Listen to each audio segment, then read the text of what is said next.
Salam budaya, selamat berjumpa kembali dengan channel saya Heri Purwanto 81, yang mana dalam video kali ini akan kita bahas tentang dua naskah yang menjadi sumber rujukan penulisan sejarah Majapahit, yaitu Pararaton dan Nagara Kertagama. Namun sebelumnya, untuk teman-teman yang baru bergabung, saya persilakan subscribe terlebih dahulu dan silakan membagikan link video ini apabila dianggap bermanfaat. Baik teman-teman, pada video ke-20 telah kita bahas tentang silsilah Raja-Raja Majapahit yang saya susun dengan memadukan sumber Pararaton dan Nagara Kertagama. Saya jadikan satu seperti ini ya. Kemudian pada video ke-22 kita bahas tentang silsilah Raja-Raja Singasari, namun itu silsilahnya kita pisah, yaitu yang versi Nagara Kertagama sendiri dan yang versi Pararaton sendiri. Nah, kemudian ada beberapa komentar yang masuk yang intinya mengatakan bahwa Pararaton itu jangan digunakan. Ada yang bilang Pararaton itu tidak valid, Pararaton cuma dongeng belaka, dan yang lebih ekstrim mengatakan Pararaton adalah naskah palsu buatan Belanda. Nah, saya heran, apa buktinya kalau Belanda itu membuat Pararaton? Apakah yang komentar seperti itu pernah membaca Pararaton atau belum? Kalau belum, kenapa bisa menyimpulkan seperti itu?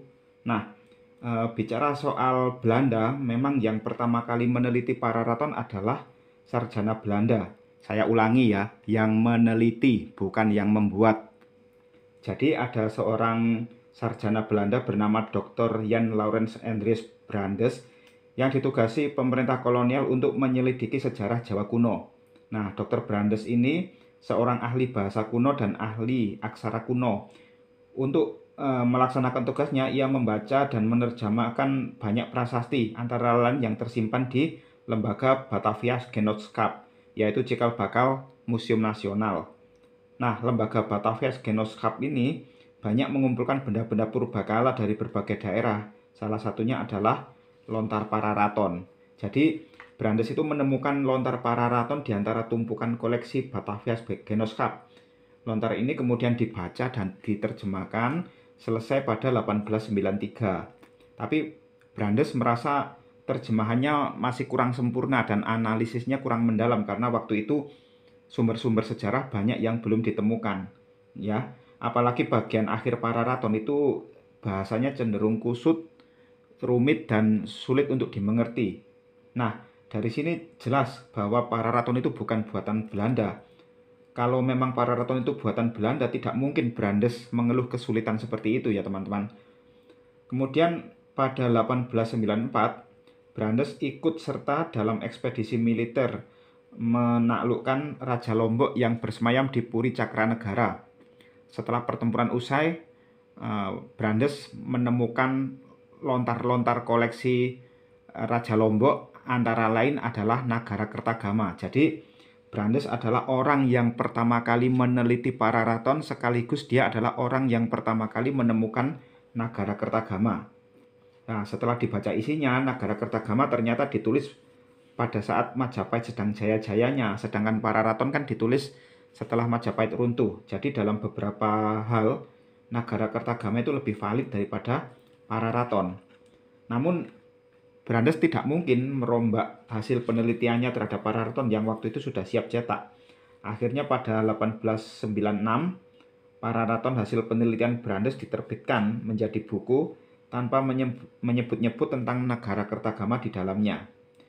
Barulah kemudian di tahun 1902, Brandes menerbitkan Nagara Kertagama dalam aksara Bali tanpa disertai terjemahan.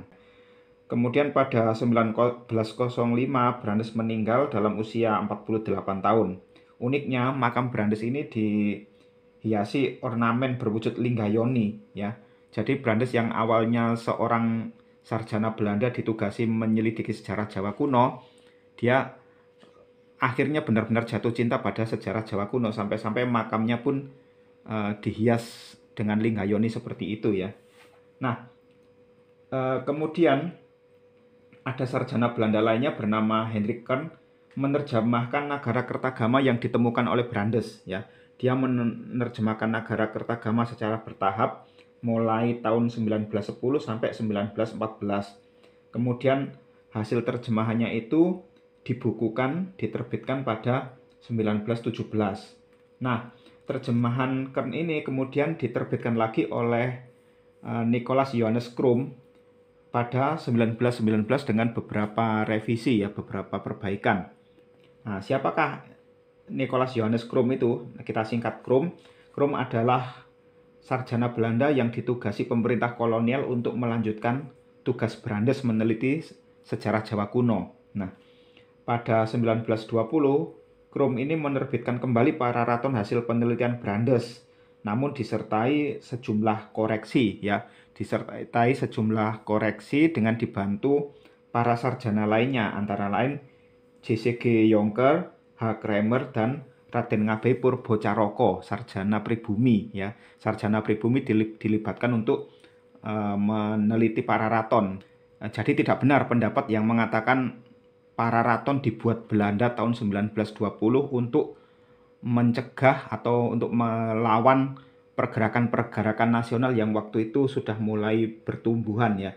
Tidak benar, karena yang 1920 itu sebenarnya terbitan ulang disertai revisi terhadap hasil penelitian Brandes ya. Yang direvisi adalah hasil penelitiannya Brandes, bukan teks Pararaton. Kalau teks Pararaton yang diterbitkan oleh Crom itu sama persis dengan teks Pararaton yang diterbitkan oleh Brandes.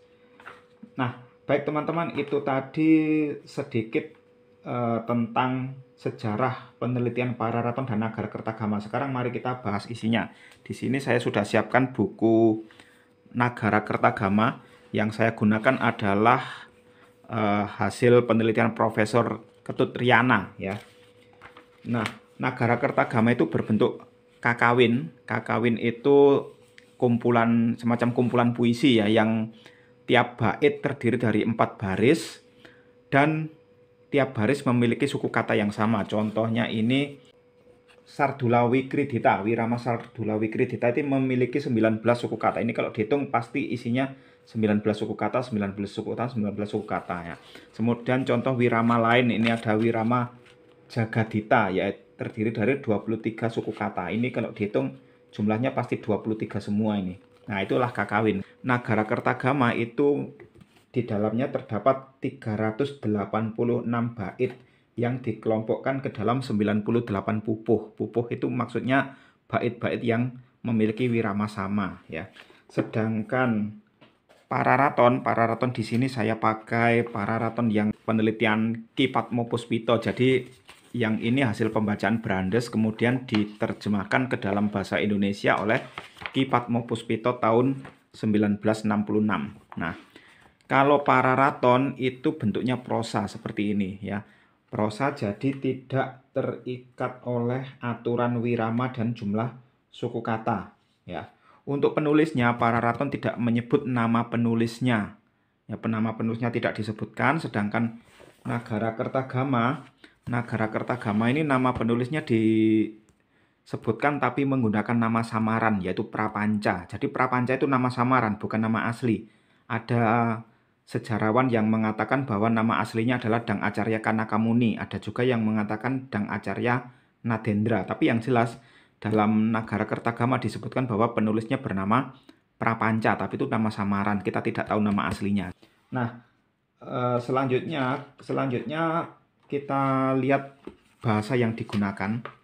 Kita coba baca di sini adegan berdirinya Kerajaan Majapahit. Nah, ini berdirinya Kerajaan Majapahit menggunakan bahasa Jawa kuno. Ripejah Nerpa Jaya Katwang Ngawat Tikang Jagatalilang Masaru Parawi Syakabda Niranararya Siraratu Siniwing Purari Majapahit Anuraga Jaya Ripu Tinelah Nerpa Kerta Rajasa Jayawardana Nerpati ya. Ini adegan berdirinya Kerajaan Majapahit dalam Nagara-Kertagama menggunakan bahasa Jawa kuno yang puitis.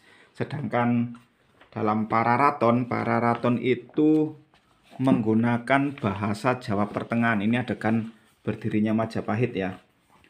Samangka Raden Wijaya Anjeneng Prabu Isyaka Rasa Rupa Dwi Sitangsu Wekasan Patutan lawan Raden Darapetak putra lanang Kakesatrianira Raden Kalagemet. Nah, jadi bahasa yang digunakan dalam Pararaton adalah bahasa Jawa Pertengahan yang lebih lugas dan merakyat ya.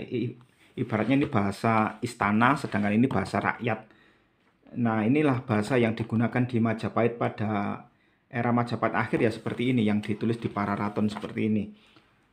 Kemudian untuk isi secara keseluruhan, Pararaton ini urut ya, dari awal itu menceritakan tentang kehidupan Ken Angrok sebagai cikal bakal dinasti Rajasa. Kemudian disambung kisah kehidupan ini Anusapati, kemudian Tohjaya, Wisnuwardana, kemudian Kertanagara, dan seterusnya. Sedangkan Nagara Kertagama itu tulisan prapanca tentang keagungan kerajaan Majapahit di bawah pemerintahan Raja Hayam Wuruk. Jadi di silsilah leluhur Hayam Wuruk disebutkan juga mulai dari pupuh 40 sampai pupuh 49. Jadi Nagara Kertagama yang isinya 98 pupuh yang menceritakan tentang leluhur Majapahit itu hanya 10 pupuh ini saja. Nah, kalau kita urutkan hasilnya seperti ini. Nah, di Nagara Kertagama silsilah diawali dari Sri Rangga Rajasa sebagai pendiri kerajaan Tumapel atau Singhasari ya. Kemudian Anusanata, Wisnuwardana, Kertanagara, kemudian sempat terjadi kudeta oleh Jayakatwang, lalu direbut kembali oleh Dyah Wijaya, Sri Jayanagara, Tribhuwana Tunggadewi, dan terakhir Hayam Wuruk. Setelah Hayam Wuruk ya tidak dijelaskan karena memang Nagara Kertagama ditulis pada era pemerintahan Hayam Wuruk ya. Beda dengan Pararaton, Pararaton ditulis setelah Majapahit runtuh, jadi isinya lebih lengkap. Mulai dari Ken Angrok yang bergelar Sri Rajasa, Sang Anusapati, terus sampai zaman Majapahit, dan terakhir Bre Pandan Salas yang juga pernah menjadi Bre Tumapel. Jadi walaupun Pararaton itu lebih tipis, tapi sejarah raja-rajanya lebih komplit daripada Nagara Kertagama yang lebih tebal. Tapi walaupun komplit seperti ini, ada yang komen kita tidak boleh menggunakan Pararaton, tapi gunakan prasasti saja karena prasasti itu sumber primer. Oke, saya setuju ya. Memang benar prasasti itu sumber primer, tapi kira-kira yang komen seperti itu apakah pernah membaca prasasti? Ya. Prasasti itu apa? Prasasti itu dokumen negara, biasanya berisi piagam penghargaan untuk tokoh yang berjasa pada negara. Misalnya ini kita ibaratkan ya Prasasti Kudadu. Prasasti Kudadu ini adalah piagam penghargaan untuk kepala desa Kudadu yang pernah menolong Raden Wijaya saat dikejar-kejar tentara Jayakatwang. Nah, Prasasti Kudadu ini ditemukan abad 18. Waktu itu Pararaton belum ditemukan, Nagara Kertagama belum ditemukan. Nah, Prasasti Kudadu ini memuat informasi, antara lain dia dikeluarkan pada tahun Saka 1216 atau setara dengan tahun Masehi 1294. Dikeluarkan oleh raja bernama Kertarajasa Jayawardana yang memiliki nama asli Nararya Sanggrama Wijaya. Kemudian dia disebut sebagai menantu Kertanagara, cucu dari Narasinghamurti. Nah, ini kalau kita belajar dari prasasti, ketemu prasasti seperti ini, kita tahu enggak ini apa ya? Ini raja mana? Kemudian ini siapa ya? Waktu itu Pararaton belum ditemukan. Nagara Kertagama juga belum ditemukan. Yang ada waktu itu adalah Babat Tanah Jawi. Nah, Babat Tanah Jawi ini adalah semacam babon sejarah Jawa menurut sudut pandang dinasti Mataram. Jadi Babat Tanah Jawi ini ditulis bukan dari hasil penelitian arkeologi, tapi ditulis oleh Pujangga Keraton ya.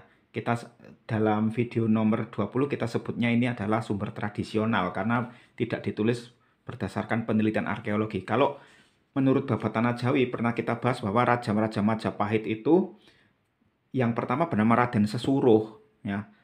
Kemudian yang terakhir bernama Brawijaya. Kalau kita cocokkan dengan Prasasti Kudadu, nah ini kan gak nyambung. Nararya Sanggrama Wijaya, Kertarajasa Jayawardana itu siapa? Di sini nggak ada. Ya enggak. Kalau dicocokkan dengan Brawijaya, sama-sama ada Wijayanya juga tidak nyambung. Karena apa? Brawijaya kan hidupnya di abad 15. Sedangkan Nararya Sanggrama Wijaya ini kan di abad 13, beda 2 abad, ya jadi nggak nyambung. Nah, setelah Pararaton ditemukan, maka semuanya menjadi jelas. Ternyata Nararya Sanggrama Wijaya itu adalah nama panjang dari Raden Wijaya, pendiri kerajaan Majapahit. Gelarnya sama, di sini tertulis Kertarajasa Jayawardhana, sedangkan di Pararaton tertulis Sri Kertarajasa.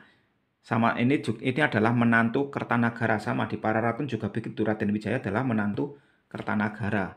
Jadi Pararaton ini walaupun dia lontar yang tidak jelas siapa penulisnya, tapi ternyata isinya cocok dengan prasasti Kudadu, cocok dengan sumber primer. Apalagi setelah ditemukannya Nagara Kertagama, di Nagara Kertagama tertulis pendiri Majapahit bernama Dyah Wijaya. Ya. Nah ini semakin cocok bahwa kerajaan Majapahit itu tidak seperti yang disebutkan oleh Babat Tanah Jawi didirikan oleh Raden Sesuruh pelarian dari Pajajaran. Tidak ya, ternyata ini Babat Tanah Jawi terbukti salah. Yang benar adalah didirikan oleh Raden Wijaya atau Dyah Wijaya.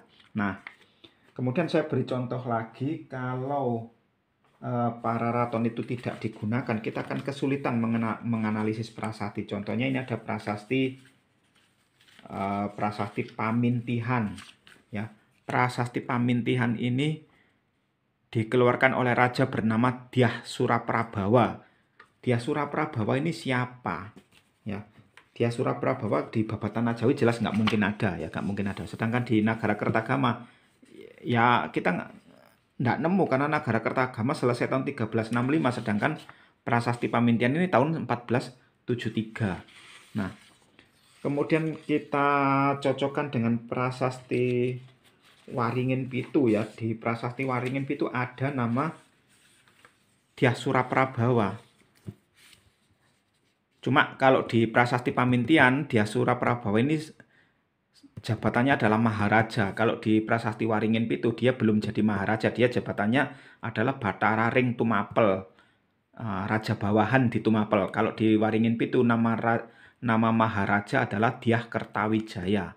Nah, ini kan kalau dicocokkan dengan Nagara Kertagama nggak ketemu, dicocokkan dengan Babat Tanah Jawi, apalagi ya, malah nggak nyambung. Tapi kalau dicocokkan dengan Pararaton ini akan ketemu, ya, ketemu. Nah ini, Dyah Kertawijaya yang mengeluarkan prasasti Waringin Pitu tahun 1447 itu ternyata cocok dengan Pararaton, namanya Sri Kertawijaya, ya, memerintah antara 1447 sampai 1451. Sedangkan prasasti Pamintihan tadi, Dyah Suraprabawa, itu kalau di Pararaton cocok dengan Brepandan Salas. Kenapa? Karena Brepandan Salas itu sebelum menjadi Raja Majapahit, dia pernah menjadi Bre Tumapel. Nah, ini cocok dengan prasasti Waringin Pitu tadi, bahwa sebelum menjadi Raja Majapahit, Dyah Suraprabawa itu menjabat sebagai Batara Ring Tumapel. Jadi Pararaton ini bolehlah diremehkan, bolehlah dianggap dongeng, bolehlah dianggap fiktif, silakan, tapi yang jelas Pararaton ini cocok dengan prasasti-prasasti yang ditemukan, ya, cocok dengan sumber primer. Nah, contoh lain adalah ini. Kalau kita cocokkan seperti ini, di Nagara Kertagama setelah Rangga Rajasa, Anusanata langsung Wisnuwardana, sedangkan di Pararaton Rajasa, Anusapati, Tohjaya baru kemudian Wisnuwardana. Nah, Tohjaya ini di Nagara Kertagama tidak ada. Orang-orang yang mendukung Nagara Kertagama sebagai sumber yang lebih valid akan mengatakan bahwa Pararaton ini ngarang, ya. Tohjaya ini tokoh fiktif, ciptaan Pararaton. Itu pendapat orang-orang yang fanatik terhadap Nagara Kertagama. Tapi ada juga pendapat yang mengatakan bahwa Tohjaya itu bukan Raja Tumapel, tapi Raja Bawahan di Kediri. Jadi setelah Ken Angrok atau Sri Rajasa menaklukkan Kediri, maka yang menjadi Raja Kediri itu adalah anak-anaknya Ken Angrok, sedangkan yang menjadi Raja Tumapel adalah keturunan Tunggul Ametung. Ada yang berpendapat seperti itu. Namun setelah prasasti Mula Malurung ditemukan, ternyata Tohjaya ini bukan tokoh fiktif. Tohjaya beneran ada. Tertulis namanya di prasasti Mula Malurung Nararya Tohjaya. Nah, berarti kan cocok dengan Pararaton. Tohjaya ini ada, dia ini Raja Tumapel, bukan Raja Kediri. Jadi pendapat bahwa Tohjaya tokoh fiktif itu keliru, pendapat bahwa Tohjaya Raja Kediri juga keliru. Berarti Pararaton ini terbukti benar bahwa Tohjaya bukan tokoh fiktif dan Tohjaya adalah Raja Tumapel. Jadi seperti itu ya teman-teman ya. Pararaton meskipun tipis dan banyak yang meragukan kevalitannya, tapi ternyata banyak yang cocok dengan sumber primer prasasti. Seandainya kita membuang Pararaton ini tidak usah digunakan. Pararaton ini cuma cerita fiktif, nggak usah digunakan. Maka sejarah Majapahit itu isinya ya hanya kepingan-kepingan prasasti seperti ini. Pasti ada yang lubang-lubang. Contohnya ini, Pararaton ini kan tidak semuanya sudah ditemukan prasastinya. Contohnya Suhita. Suhita ini kan sampai sekarang prasastinya belum ditemukan. Jadi ini raja wanita yang memimpin Majapahit. Selain Tribhuwana Tunggadewi juga ada Suhita. Sedangkan Suhita sampai sekarang belum ada prasastinya, belum ketemu ya. Tapi berkat Pararaton kita jadi tahu bahwa Majapahit pernah dipimpin raja wanita bernama Suhita. Ya, kemudian ada lagi Raja Sawardhana Sang Sinagara Brewengker Brayang Purwawisesa, itu juga belum ditemukan prasastinya.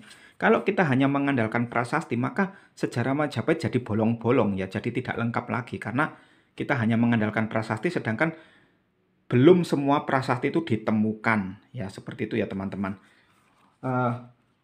Kemudian kalau kita hanya mengandalkan Nagara-Kertagama itu puja sastra ya teman-teman, puja sastra. Jadi memang Prapanca menulis Nagara-Kertagama untuk mengagung-agungkan pemerintahan Hayam Wuruk di Kerajaan Majapahit.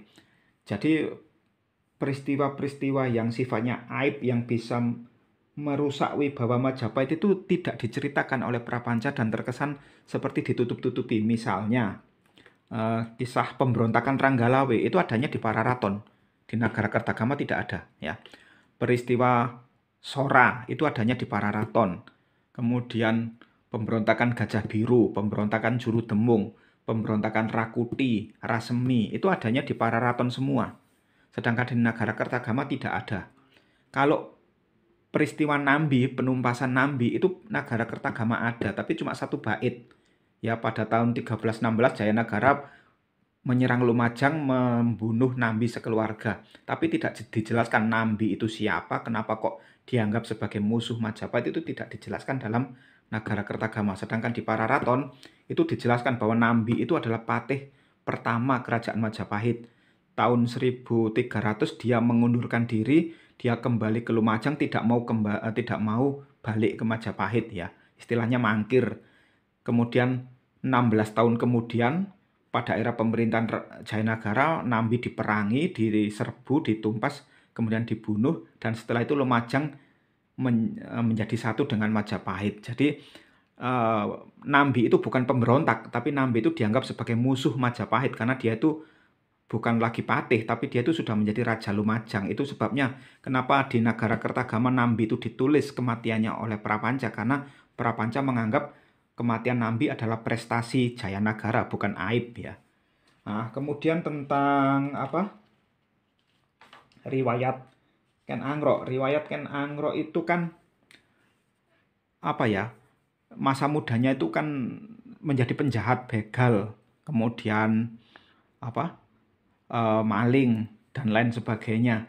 Nah, itu kan ada yang berpendapat bahwa itu karangan Belanda. Belanda ingin menjelek-jelekan leluhur raja-raja Jawa. Jadi Ken Angrok diceritakan sebagai penjahat. Nah, saya katakan ya di sini bahwa memang benar Pararaton menceritakan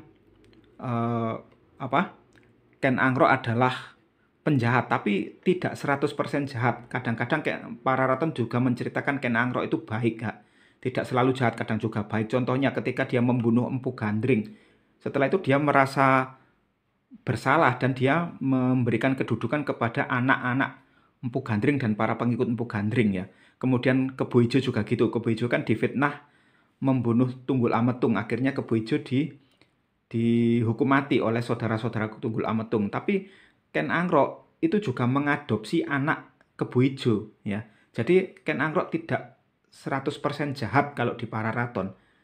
Jadi pendapat yang mengatakan bahwa Pararaton itu karangan Belanda untuk menjelek-jelekkan leluhur Raja Jawa. Nah, itu menurut saya tidak benar karena dalam Pararaton, Ken Angrok tidak diceritakan 100% jahat, kadang juga diceritakan baik ya. Itu kalau kita ceritakan di sini, nah itu bisa panjang ceritanya, nanti videonya kepanjangan. Kapan-kapan kita buat video sendiri khusus kisah petualangan Ken Angrok ya. Nah, kemudian yang kontroversial adalah cerita tentang Perang Bubat. Perang Bubat itu di Pararaton diceritakan dengan detail, sedangkan di Nagara Kertagama hanya diceritakan bahwa di Majapahit ada lapangan bernama Bubat, itu biasanya digunakan untuk rakyat berkumpul untuk pesta rakyat tahunan. Itu kalau di Nagara Kertagama. Jadi Nagara Kertagama menceritakan tentang kondisi lapangan Bubat, sedangkan Pararaton menceritakan bahwa di Bubat itu pernah terjadi peristiwa pertempuran ya, tragedi yang menewaskan Raja Sunda. Kemudian ada yang berpendapat bahwa itu adalah cerita fiktif, yaitu cerita karangan penulis Pararaton yang kemudian dikembangkan oleh Kidung Sunda dan Kidung Sundayana. Sedangkan di Nagara Kertagama tidak ada. Jadi begini prinsipnya teman-teman ya. Kalau di Negara Kertagama tidak ada cerita Perang Bubat, itu bukan berarti Perang Bubat tidak pernah terjadi. Bisa jadi Prapanca memang menutup-nutupi seperti yang sudah-sudah ya. Kenapa saya katakan demikian? Karena cerita Raja Sunda tewas di Majapahit itu juga ada di sumber Sunda yang berjudul Carita Parahyangan. Jadi tidak benar pendapat yang mengatakan bahwa Perang Bubat cuma ada di Pararaton dan Kidung Sunda. Tidak benar itu. Kenapa? Karena di Carita Parahyangan juga ada kisah Raja Sunda tewas di Majapahit karena terbawa oleh anaknya yang ingin menikah di Majapahit. Jadi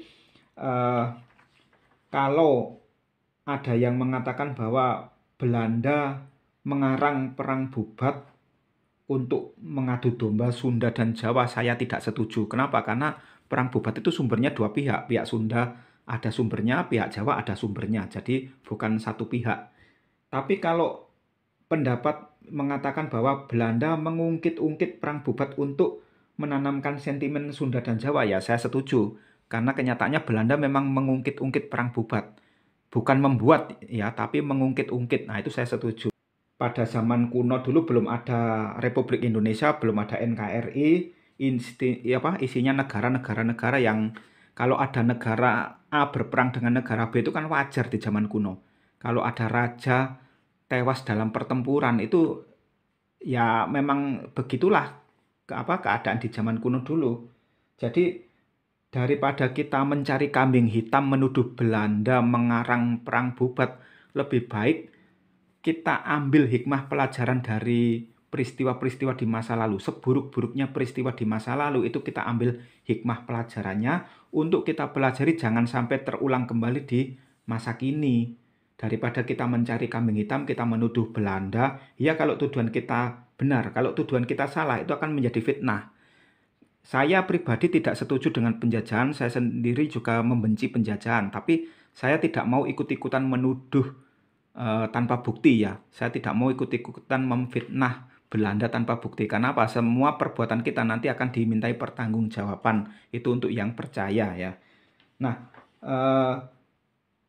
justru pada masa lampau itu orang-orang Belanda, para sarjana Belanda itu yang meremehkan Pararaton. Misalnya Profesor Seseberg itu mengatakan Pararaton itu isinya khayal, isinya itu dongeng, itu tidak cocok digunakan untuk sebagai sumber sejarah.